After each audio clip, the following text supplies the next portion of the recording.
Hello, this is Heather Carlile. Thank you for tuning in. Tonight I want to share my favorite tools for working with families and with family relationships. So I'm going to share several things. I have about 14 different tools that I use to help with families. And of course, the very first is our developmental needs. What is it that we need in terms of growing up and becoming a healthy human being? And that is directly related to, dependent on, and in response to our parents or the people who raised us and the influences they brought to us. So in psychology, our favorite model that we use is Erikson's Psychosocial Stages of Development. So here is a little view of that. And each of the handouts I'm sharing with you tonight, the PDFs will be on my website. So you can download them and use them with the people you're working with or the families that you're working with. So the ones that I usually need to spend more time with in terms of the stages of development are the ones having to do with adolescence. It's easier usually, if we have healthy adults, to provide the needs for our younger children. And if you want to know very specifically which needs our kids need age-appropriately, there are two sources that are very detailed with many, many methods to give you tips on how to do that. And one of them is the Gurian Institute, Michael Gurian's work with his institute. And the other one is the Search Institute. And here's the, this is the list of the 40 developmental assets, just the thumbnail version on one page for adolescents, for teenagers from 12 to 18. Now, adolescence now, research shows, lasts actually from 13 on up to 26, even to 28 years old. This is new research, and we're now understanding adolescent brain development in a very complex and very detailed manner. And one of the great researchers and the writer and researchers of a seminal work on adolescent brain development, looking not only at the behavioral aspects but the physical aspects of the brain, is in Austin, Texas. Her name is Arlene Montgomery, if you want to look her up. She's very generous with her information and her knowledge. But these 40 developmental assets for teenagers, they are going to be growing and growing throughout the years of adolescence. And I remind us that the first adulthood really doesn't start until between we're 28 and 30 years old. And of course, my dream is that we don't get married until we're an adult. Of course, that doesn't happen, mostly. So these 40 assets that we want to develop in adolescence, oftentimes adults aren't aware of that. They assume that adolescence ends at the age of 19. So the task, the developmental task, the psychological task for adolescents is to develop identity. And identity is extremely complex, and those 40 developmental assets, of course, talk about many of those. And I developed a model a couple of years ago to answer that question as best I could for myself. And it has 18 building blocks that are necessary if we want to fully develop the identity of one of our teenagers and one of our young people. But the critical part right now for the generations that we have today is this stage of development for adolescents is called fidelity. meaning faithfulness. Faithfulness to the development of our own identity, which means the virtuous fidelity and an integrated image of oneself as a unique person. That means try different roles, get a sense of yourself, and the meaning of life for yourself.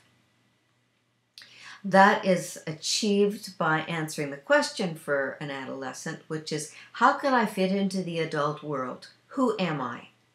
And that is discovered through family relationships, relationships with peer groups, other people like you, and encountering outgroups, people where you don't belong or where you don't want to belong. Notice it doesn't mention an intimate relationship or boyfriend-girlfriend relationship, because that's not where we find identity. That's learning about relationships. So if we haven't developed our identity in a fully enough manner, we're not really ready for relationships. We aren't able to be true to ourselves and keep connected with our own identity, because we've displaced the development of identity with time spent on a one-on-one relationship. The next stage of development is called, the virtue is love. And this is intimacy versus isolation. So we want to succeed at developing intimacy. And that's mutuality, finding and losing self in the other, and career commitments, which is the love of yourself in your work, in your career, or your love of your work. Now notice it's finding and losing yourself. But if you haven't developed yourself, if you haven't developed your identity, then you lose yourself without even knowing who you are. So this is care for another without losing the self. And this is, how can I love partners in friendship and in sex? And this is ideally between about 28 to 30 years old, up to 35 plus years. And then after that, of course, is the first adulthood, between 28 and 30, up to 55 or 65. And that's the virtue there is care, which is solicitude, guidance, and teaching a new generation, productivity and service, generativity, and if we don't get to be generating in the world, then it's a stagnation. So, and the last stage, of course, of life is the second adulthood, which is wisdom, fulfillment, and a satisfaction with one's life, integrity, and the power of regeneration.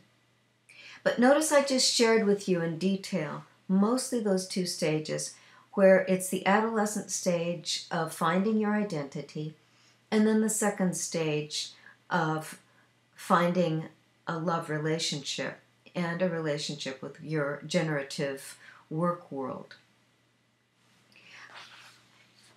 We have many, many costs and problems now when people get into relationships as a teenager and therefore displace a certain subset of what they need to develop about themselves, their talents, their skills, their abilities, their sense of who they are. And of course, then if you download the PDF file of this, on the second part of this is a little chart that's quite handy, and it shows how an adolescent goal is, number one, to rebel, which is a crisis, somewhere or another to look at what you've been raised with and to say, no, this is not who I am, this is who I am. So that means we rebel, we say no to something, and it may be only a small part of life. And it may just be that you don't want to live in the same town your parents brought you up in, or you don't want to have the same kind of job your parents were involved in. And then you make a commitment of, this is true to me, this is what I want. So those two tasks are critical to the development of identity, which says, no, this is not me, and yes, this is me. All right, so I wanted to make sure that I set the stage with how we need to grow in the ideal sense, of course. Next, what is a healthy lifestyle? And my favorite model for that is the blue zones, or the 9 lifestyle habits that research has shown us. National Geographic did this research for us and discovered the 9 habits of a healthy lifestyle common to the people who live in the blue zones, the places on the planet Earth where people live the healthiest, happiest, longest lives. And those 9 healthy lifestyle habits then are common worldwide. And they created an elegant model. Notice the top, the gold part, is move naturally. The second one is have a sense of purpose every day. And take a downshift, take a break, do something different, relax. The third level, the blue level, is about your nutrition. It says eat only 80% of what you want. Have a plant slant, which means eat lots, mostly fruits and vegetables. And then the third one is have a glass of red wine around 5 o'clock, which has to do with the resveratrol, or the antioxidants in red wine. Specifically, the red wine in Sardinia is the best because that's where the healthiest men on the planet Earth live. They get a lot of exercise. They're mostly goat herds, so they're climbing mountains every day. And they drink Carlile wine, which has all that antioxidant supply in it. And then the last one is the one that I wanted to make sure I shared with you today, because that's people. So number 1, put your loved ones first, and whatever kind of relationship you want to have with the people close to you in life. And then find somewhere it says to belong, which means to find an organization that you believe in or support, and belong to that organization that's larger than you, that has a larger purpose than you. Oftentimes that is some form of faith-based organization. And then the third one for relationships and people is hang out with the right tribe. So we want you to have friends around you who are just as healthy or healthier than you, just as happy and successful as you, or even more so, because the right tribe is going to keep you at your best. And so, talking about family relationships, of course, put your loved ones first. Belong somewhere where you believe or value the things that this larger group of people believes in. And also then hang out with the right tribe. Have friends, not just your family, not just where you belong, but a social circle. So there you go. Look up the Blue Zones. You'll find their website is really fun. They have free assessments on your vitality compass, how healthy and happy you are. You'll enjoy that. All right. So the next thing I wanted to share with you that undergirds great relationships and influences family relationships is what I call the 7 lifetime dilemmas. These dilemmas indicate how adroit, how capable, how mature, how healthy, happy we are in those developmental stages of life. And some of us are not quite in balance nor mature. So the way this model works is that in the middle, you'll see there, in the middle is healthy, and then on either end is unhealthy. And again, I'll put this PDF file on my website so that you can download it. And it's my model. I created this because I needed it in order to help me teach people what is a healthy, happy life and relationship inside yourself and how you interact with people.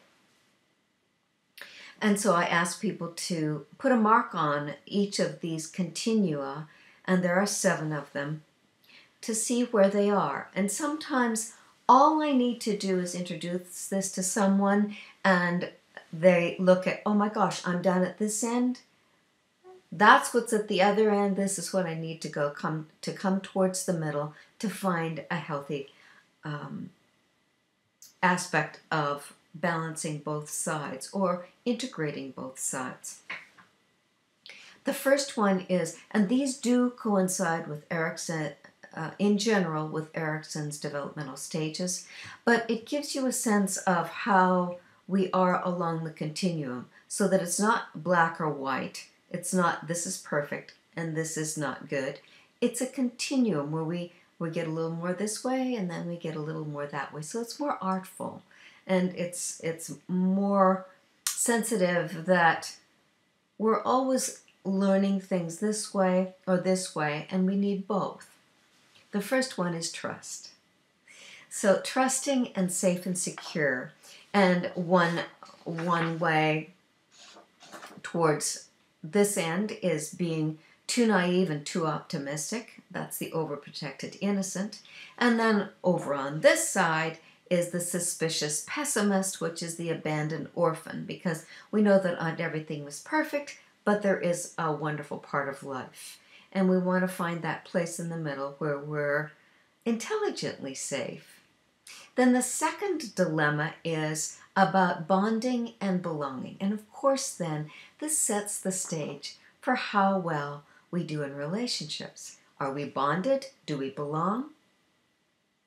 Now, if we go over to this side, that's enmeshed and codependent if we get too far away from the center, which becomes clingy and a social clinger, people who are afraid to be alone.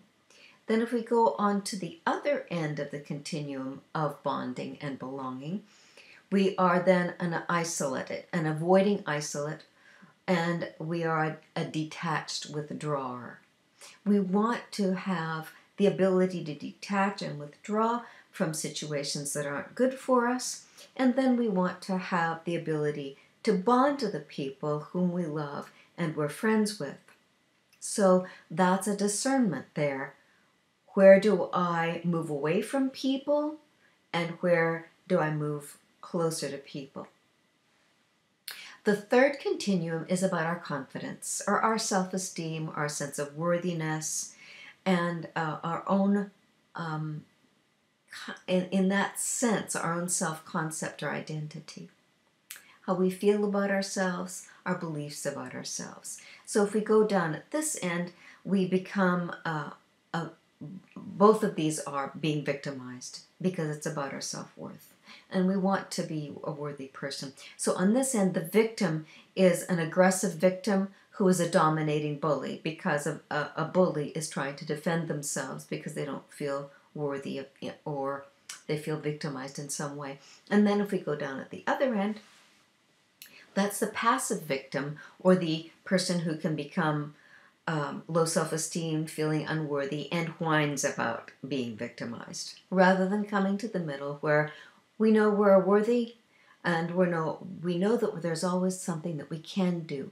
If we're adults and we're pretty healthy and we have a pretty civilized environment, we're not a victim. There's always something that we can do.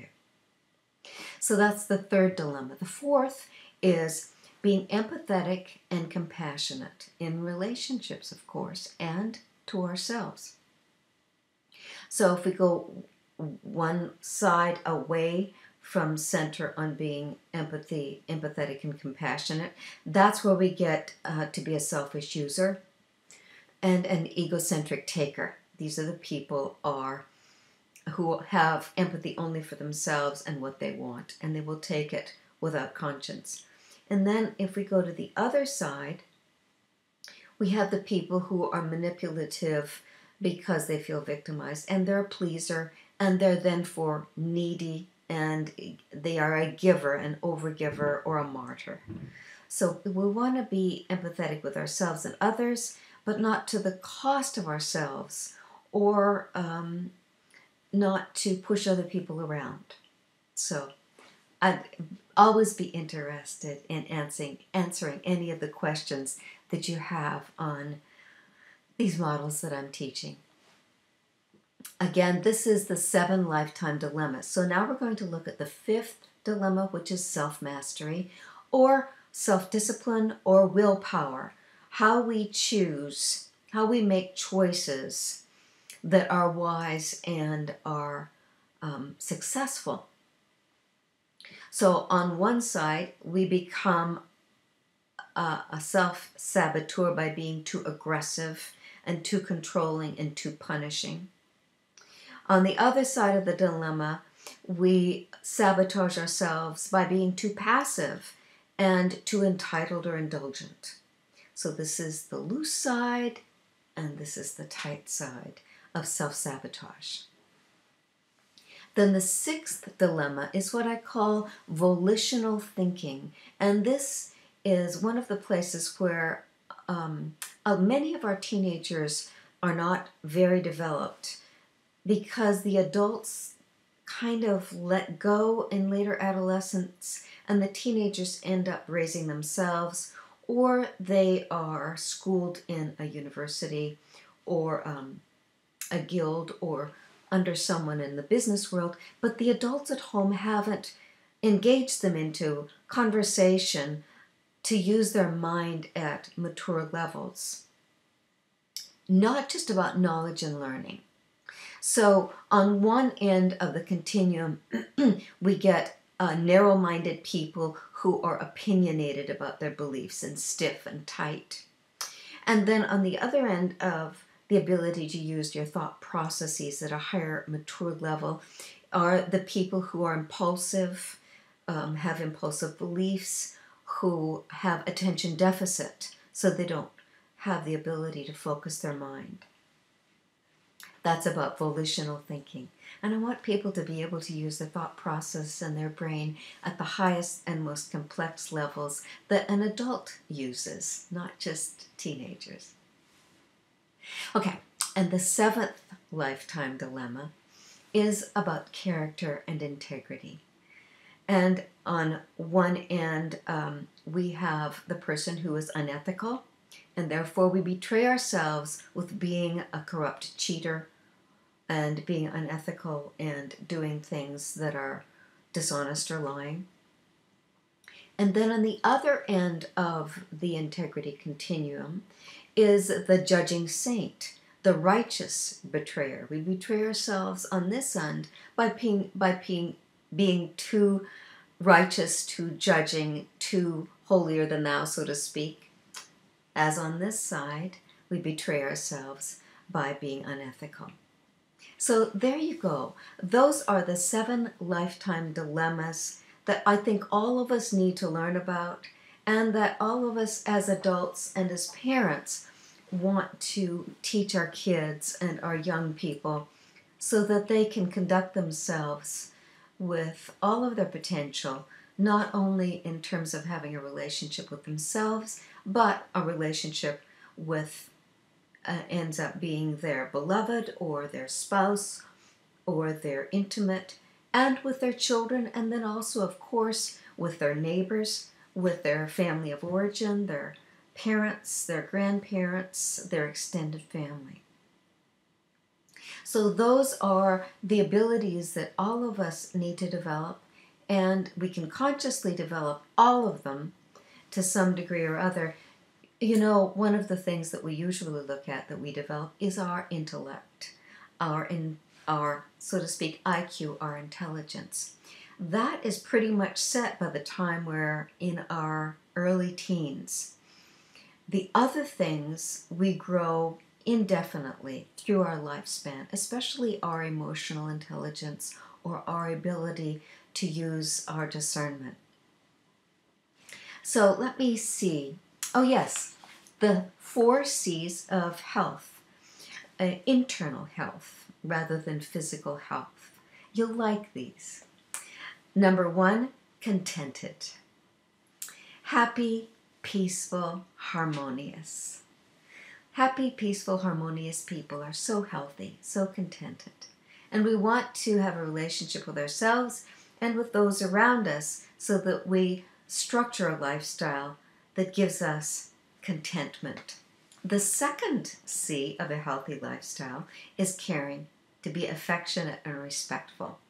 And that was part of the dilemma, the lifetime dilemma on empathy, where we're affectionate and respectful, we're caring to ourselves, just as we're able to be caring and affectionate and respectful to our intimates, our family, our friends, and our co-workers, of course. We don't want to be personally affectionate, but we do want to be respectful and kind. The third C is curious. And we see this so strongly in healthy kids. And the truth is, our curiosity lasts a lifetime. It's investigate, experience, test, and experiment, which means we don't want to know just data or information or book learning. And one of the things I often say is, I'm not particularly interested in being a spectator. I would rather experience things or be creative or volitional. So curiosity means that we can have more and more experiences, always trying something new, and of course not being too risk aversive, but not taking risks that are unwise.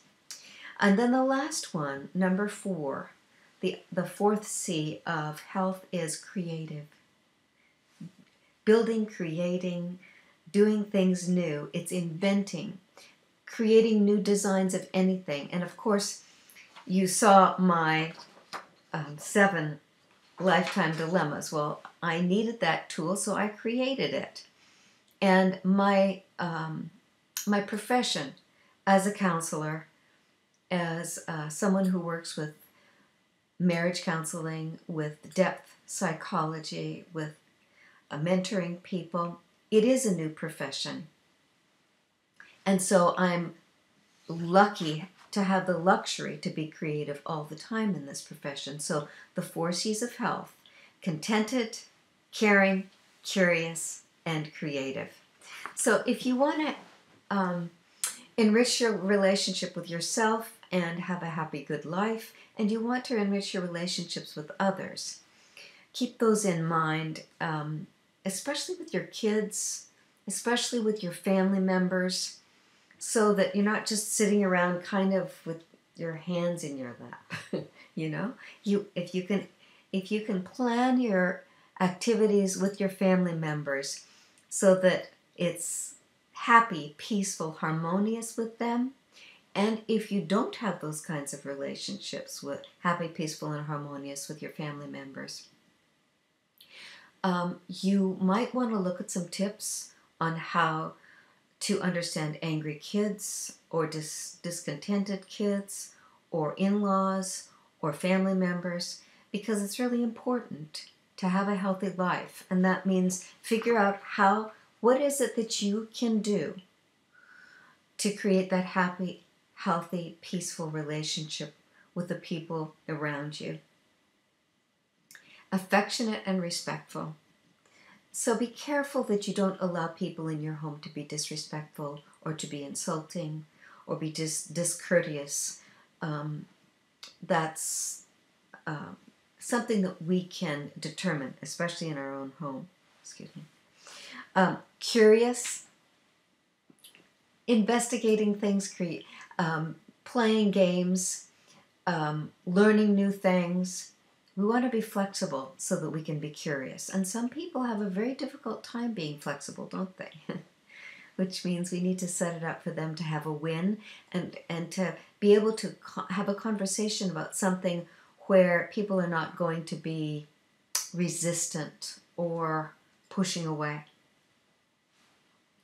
Okay. I mentioned the 40 assets from the Search Institute, but I want to remind you that there are 20 internal assets and 20 external assets. So that means in your family, in your relationship, in your relationships with your extended family, these are all connected with building a healthy family lifestyle. So there are 6 areas of support that you want to create, 4 areas of empowerment, 6 areas of boundaries and expectations with your family and with your neighborhood, and 4 aspects of constructive use of time. So those are 20 external assets. There are also 20 internal assets, which means a commitment to learning. If you can in some way invest in learning, people who are willing to learn are always growing. Life is always new. Life is always interesting. And you may know that for especially marriage success or relationship success, you want always to have something new. Something new to talk about, something new to think about, something new to share. So a commitment to learning. Positive values. And the positive values, I'll just read those. Caring, equality and social justice, integrity, honesty, responsibility, and self-restraint. So those are abilities that we want to learn inside ourselves with our family members, with our work, and with our neighborhood community and extended family. Social competencies of planning and decision making, of interpersonal competence with working with other people, cultural competence, resistance skills, which means we don't just automatically do what somebody tells us to do, and we don't indulge in things that aren't healthy for us. We can say no. And if we have a difficult time with parents or in-laws or grandparents or neighbors or bosses, that we have the ability in a courteous and intelligent way to resist that and to say no in whatever way is going to be most effective and courteous. And that we have the ability to do peaceful conflict resolution. And that means not walking away from a conflict, or perhaps walking away in the short term, but coming back and speaking forthrightly with courteousness and intelligence and solutions, the way an adult would. Sometimes most people can relate to the idea that an adult really is a gentleman and a gracious lady, where we are wise and we're appropriate with our language, and we tell the truth in a way that is respectful, if not kind. And then the last 4 parts of the internal assets are positive identity, which we've talked quite a bit about already. So that's the 40 developmental assets from the Search Institute. It's search-institute.org, and their websites are extremely deep, and you'll find it fascinating if you go there. They also have a very complex and utilitarian system of websites for parents called Parent Further.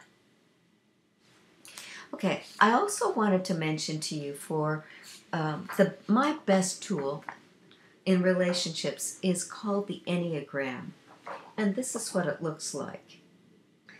It's spelled E-N-N-E-A-G-R-A-M. And if you go to my website, heathercarlile.com, you'll find a link directly to the test page at the Enneagram Institute. It is the best tool that I have, and it's the best tool to help understand different personalities and how to get along with people of the opposite gender, of different personality types, of different stress types, so that especially if it's the older generation, sometimes they're not as in touch as the newer generations are, and we want to know how they respond well and happily and to be respectful that way. So Ennea means 9 in Greek. That means there are 9 basic personality styles. We're all a little bit of everything, so we have all of those dimensions. But one of those styles is our natural way of seeing ourselves, the world, and being in relationships. We also have our own very specific style of stressing, and therefore need to have a knowledge about how to manage those specific types of stressors. So, when I'm thinking about relationships, my first concern, of course, is the intimate relationship, the marriage relationship. And I wanted to be able to give people a way of looking at the complete aspect of the components that create my ideal of a great marriage or a great intimate relationship or committed relationship. And so this is what my model looks like.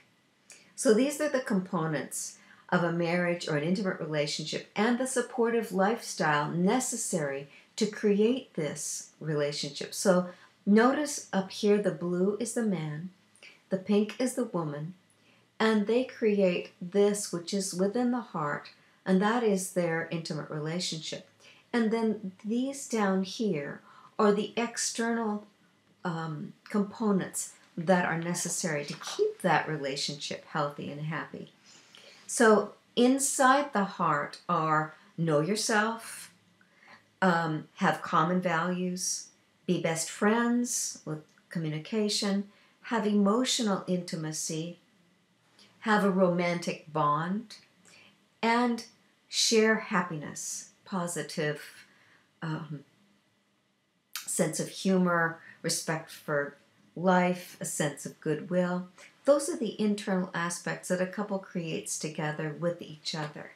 Then the external parts, both of us need a sense of purpose, and usually that's our work of some, whether it's a vocation or an avocation or an art form or full-time taking care of and teaching children.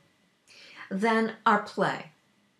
A man and a woman each need some way. Remember on the 9 habits of a healthy lifestyle, the third thing was after a sense of purpose was downshift.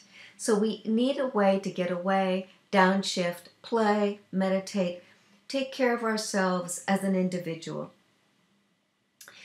Then we need at least, remember the hang out with the right tribe. We need to have at least one friend, one dear friend, a same-sex friend. A woman needs a girlfriend and a man needs a guy friend.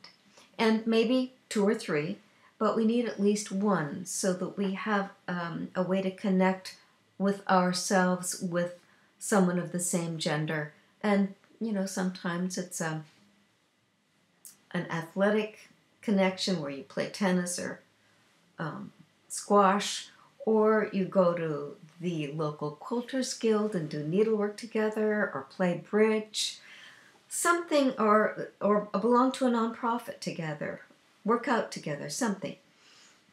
And then the 12th aspect of a healthy marriage or intimate relationship is supportive family members. And notice I say supportive. We really don't have time or energy to invest in family members who are not supportive. And if they are not supportive, then we need to learn how to manage our interaction with them, to minimize it, or to decide how that person is going to be at their best. So for example, I worked with a couple where the mother of one of the spouses would drink too much or get negative, and they didn't want that in the environment of the children especially. But they found out that if they went to some kind of public fun, like a park or a place where family fun could be had, that this person was at their best. So they knew then to plan interactions with that person in specific ways to make sure that it was an experience that was supportive of their marriage and their family. So be sure that you know how to be a lady and a gentleman and choose healthy interactions with supportive family members. and to avoid interactions with family members that bring you down or are negative or unhealthy and are detrimental to you, your relationship, or your parenting. Okay, and then the last thing with other people is other couples. I think it's so important to be with other couples that aren't part of your family, but this is part of the ninth habit of a healthy lifestyle, which is hang out with the right tribe and have other couples who love each other, have a good marriage, are great parents, and do fun things with them. And then the last two sections are the larger blocks over here. One of them is family, which means you then create a family system. And that's another model. That's this one. And then the other one is a social community where you volunteer, you belong. Remember on the 9 habits of a healthy lifestyle, where the one in the middle was belong somewhere. Belong somewhere in a faith-based community or a volunteering community, some cause that's bigger that you really believe in or support.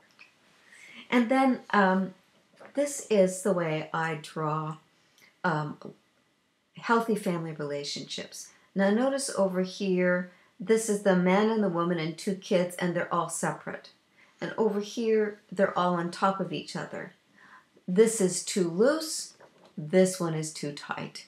And then in the middle is how we create a family with our kids. So first we want a marriage of 2 adults that have created an intimate relationship and a lifestyle with those elements that I just described.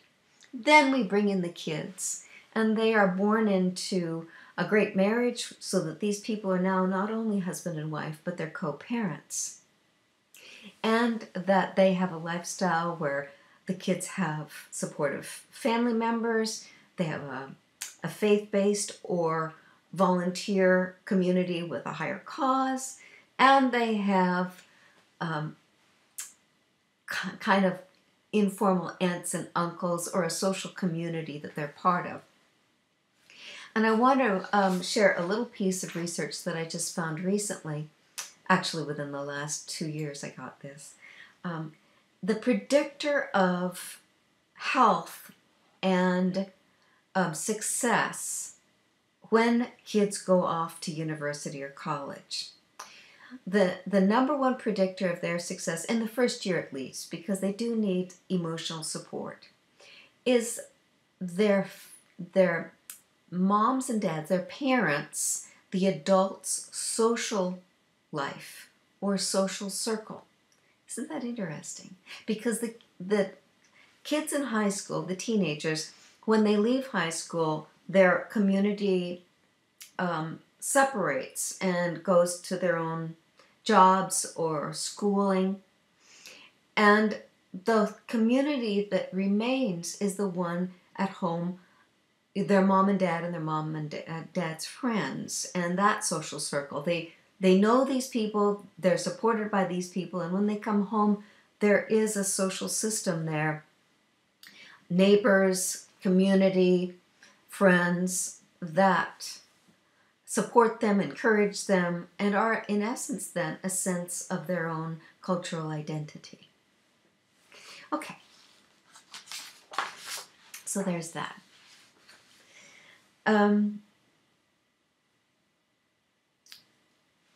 I wanted to share with you my favorite tool for giving parents guidance on how to empower their kids.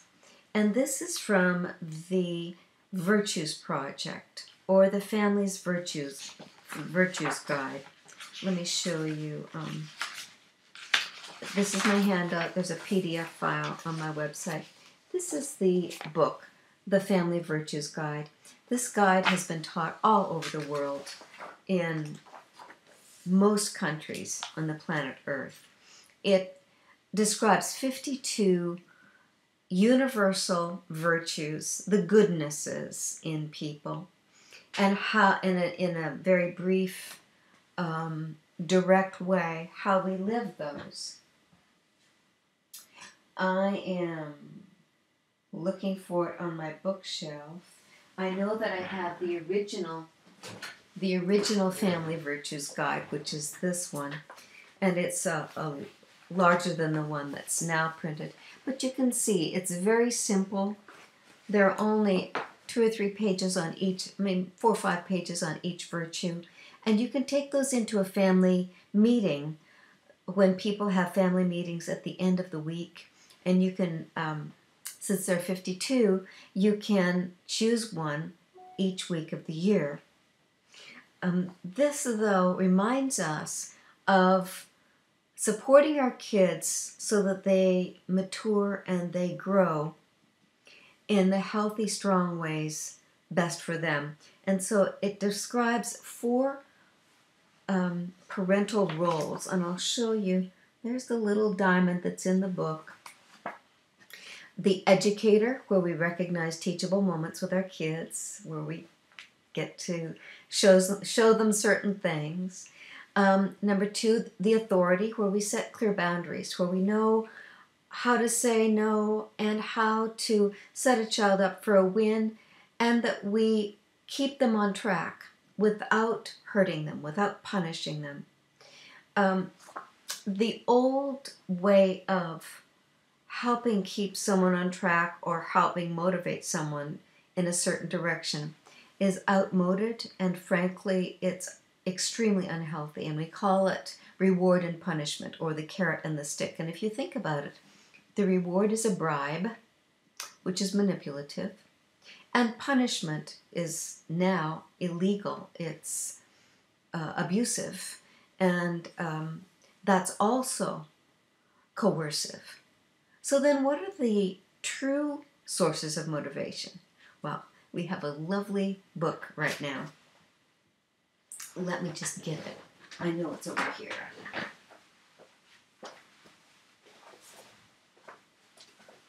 So this is elegant book by Daniel Pink. It's called Drive, The Surprising Truth About What Motivates Us. And what motivates us in terms of his research, and it's used very specifically in his book very directly with the complexities of employees and in the business world. However, it's universal human motivation. It's a delightful book. I recommend it to you. So the 3 motivators, instead of reward and punishment, which is not what we want to do to anyone, much less our children, is number 1, autonomy. Let me be free to be myself, free to make my own choices, and trust that I will do the right thing and that I will love doing whatever I can. So autonomy. Number 2, mastery, which means I have the freedom to be true to myself. Now, I have a talent or a skill. Please, I want to know how to master that so that I'm good at it. And number 3, the last one, is meaning, which means what's meaningful to me and what's meaningful to you. What I know is meaningful to you will motivate you because it matters. You care. So those are the 3 greatest motivators. So when we want to be an authority, is to set clear boundaries, to motivate our young ones or our friends or our employees, is to use those 3: autonomy, mastery, and meaning. And I'm not going to take the time here to talk about the specifics of how to do that. That's a whole nother topic, isn't it? But if you want to do that with children, the basic seminal work on that, which is still probably at the top of the list of motivating kids when we want to set healthy boundaries, is called positive discipline. We never have to bribe a child. We never have to punish a child. Okay, so that's the second of 4 roles of parental roles.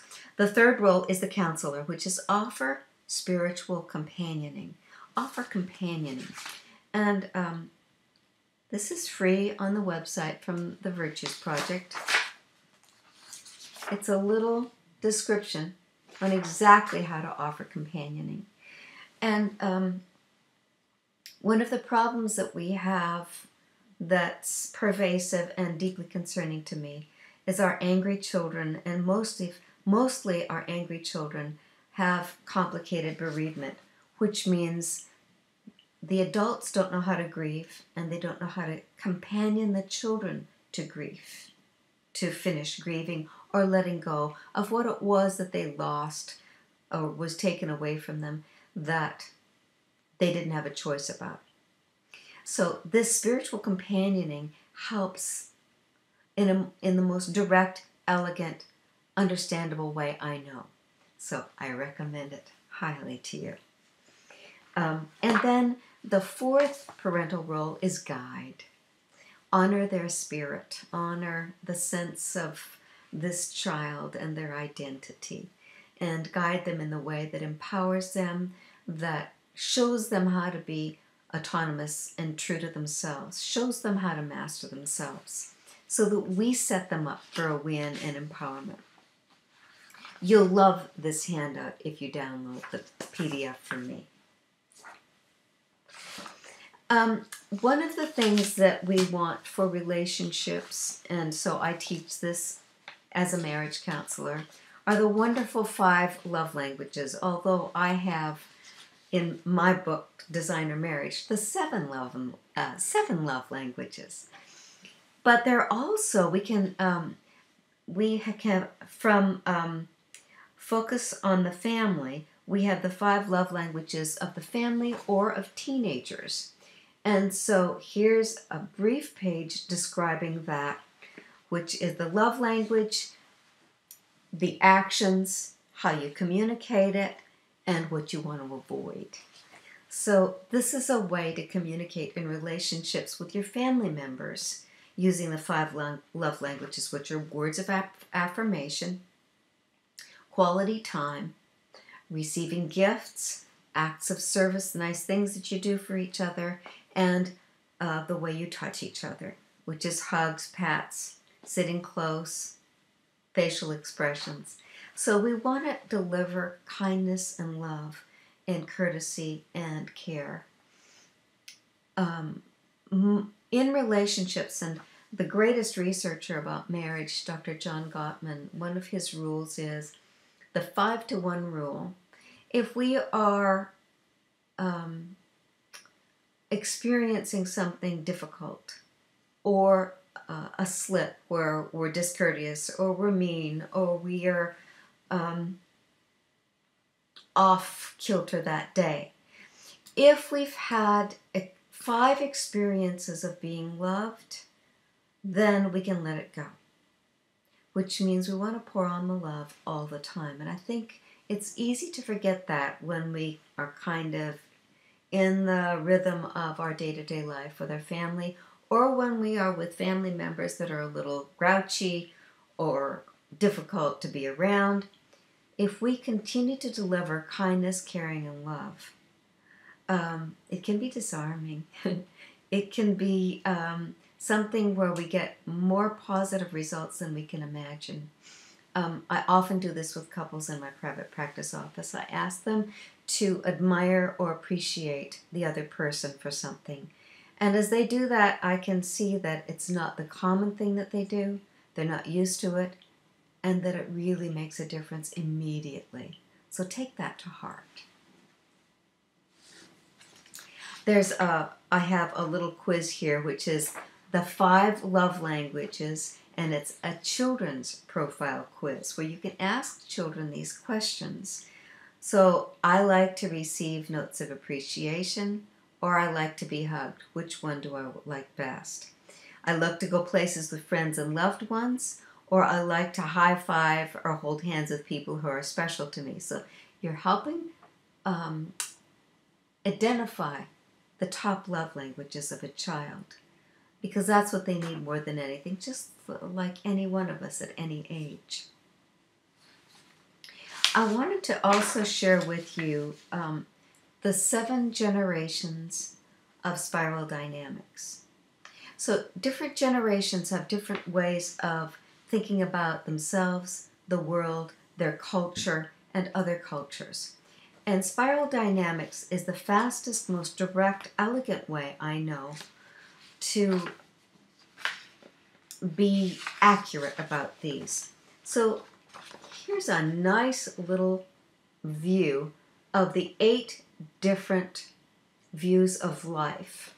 And so the most primitive one is just about survival, like caveman. The next one is life is in the lap of the gods. So it's called kin spirits. It's tribes that are perhaps in jungles or in third world countries. And then there is the view of life which is impulsive and egocentric, and these people think that life is a battleground. And some people, even in a civilized world, say life is a battle or a fight. Others don't want to have anything to do with a battle or a fight. If you're around someone who thinks that life is a battle, that means you need to be able to stand strong and true and have backbone with them. Then there are people who are entrepreneurs, materialists, achievers, and they say life is what we have and own. And so we don't want to belittle that. We want to say how successful people in the material world have made a better life for all of us. I happen to really enjoy and appreciate all the things that engineering has brought us.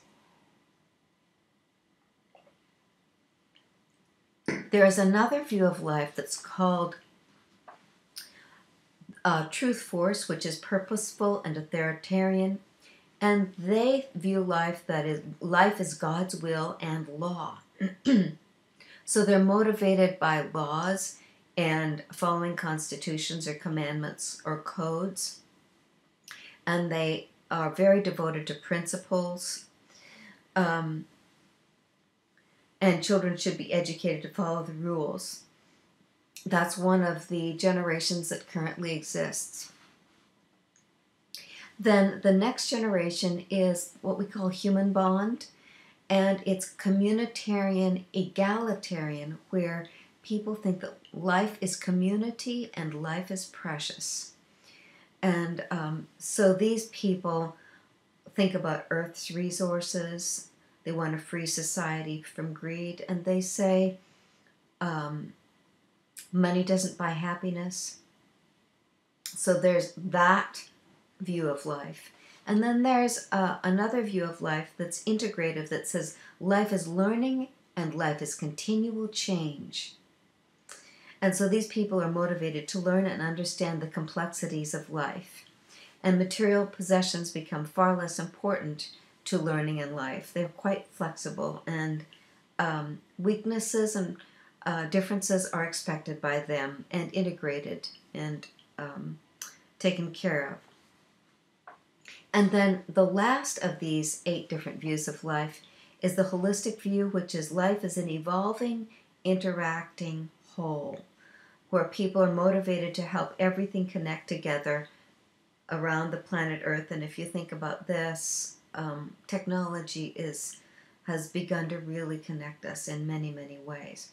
So I wanted to, in terms of relationships, we are living in a world where there are people in all these different worldviews. And of course, this is just the thumbnail introduction to these different generations or worldviews.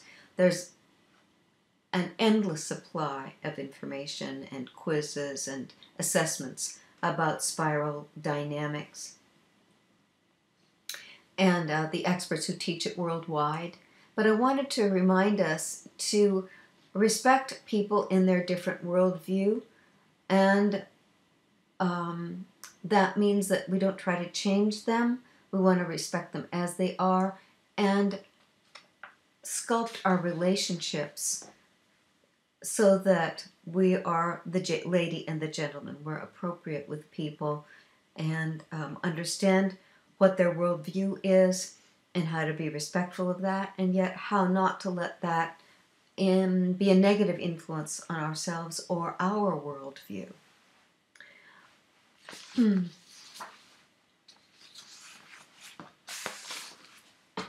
So the last thing that I wanted to share with you today has to do with family communication. And of course, there are dozens of skills that we can learn to communicate with or better. Sometimes just a small difference makes a big difference with the relationships and being accurate in your communication. And so this is one that you can do planning with your kids and in your individual relationship, your intimate relationship. It's called either a family meeting or a marriage meeting, where you sit and use like the formality or the skills the way we've learned it in organizations or in businesses, where we have an agenda and we write things down. I can't emphasize enough the power and the complexity and the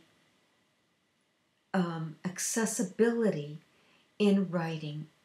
When we write things down, we get it out of our head onto paper. We have to make sense of it. And we obviate our emotions, because sometimes emotions, and oftentimes it's emotions that get in the way, especially in conversation or communication, and in communication about something that we care about, because we often have differences. So we want to be able to accept those differences and communicate anyway.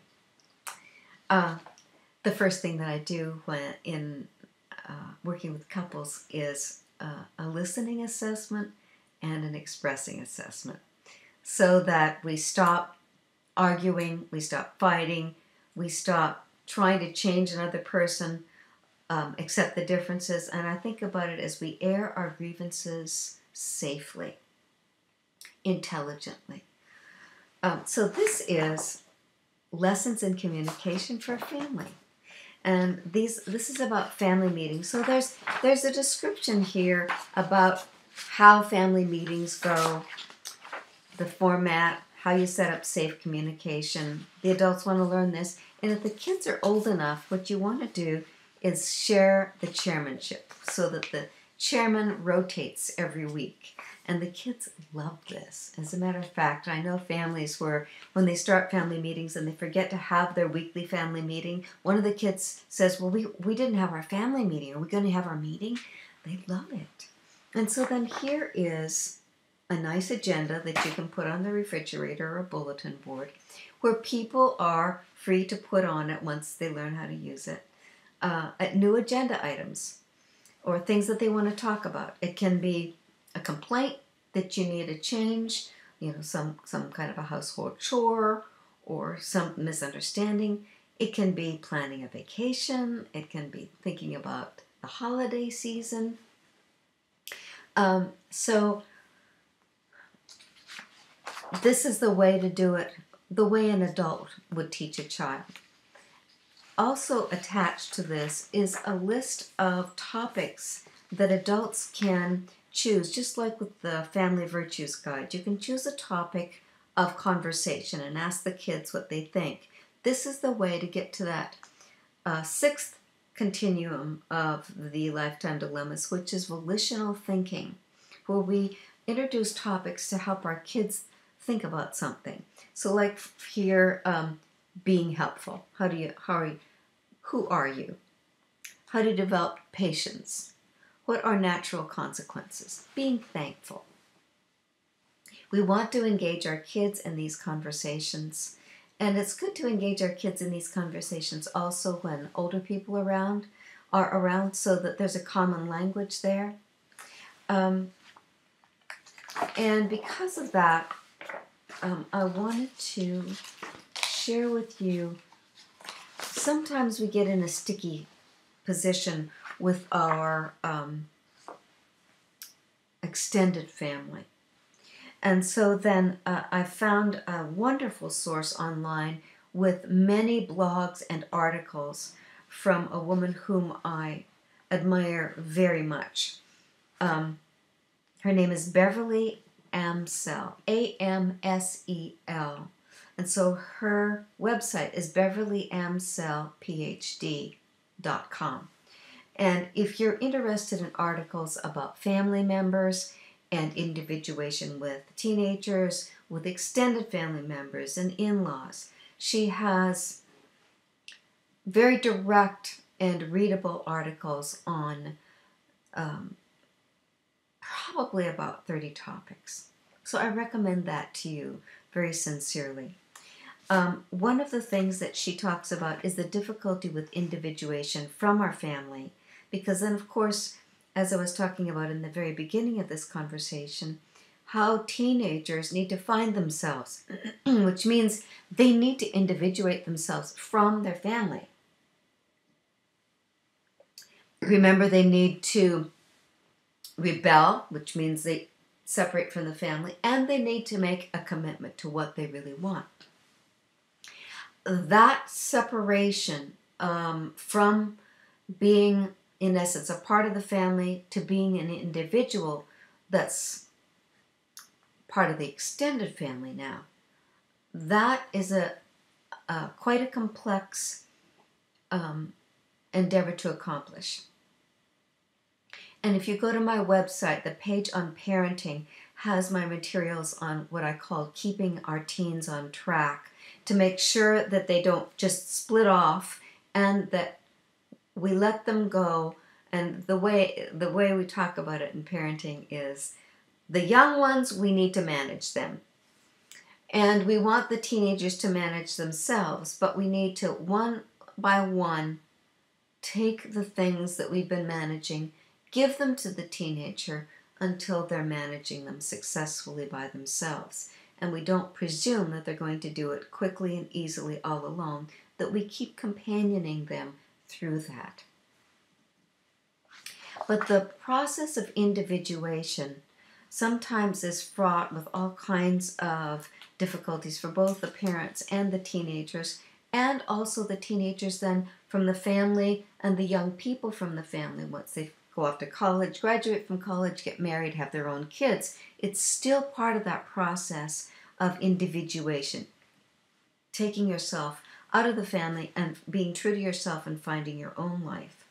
So the Struggle to Individuate is one of these articles. It's often difficult to know what you want and what you need.